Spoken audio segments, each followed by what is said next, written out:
guztioi. Bueno, dakizuen bezala gaurkoan prentsaurreko bat dituta geneukan Zarautzen gure egora salatzeko eta Naroaren espetxeratzea ere salatzeko. Eta bueno, pixkat berandu iritsi naiz eta Zarautzen arte iristea lortu dut. Musika plaza kale eta kale ondoetan ibili naiz, baina justo zipaio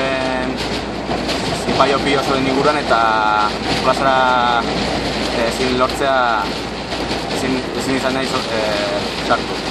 Orduan, orain ja etxe duntzen noa, ja dakizuen bezala Ainara atxilotu dute, zuretzako Ainara eta Naroarentzat musu erraldoia.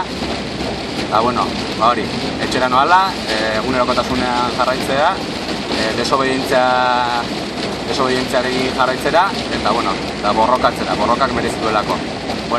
Hau pasue, bale?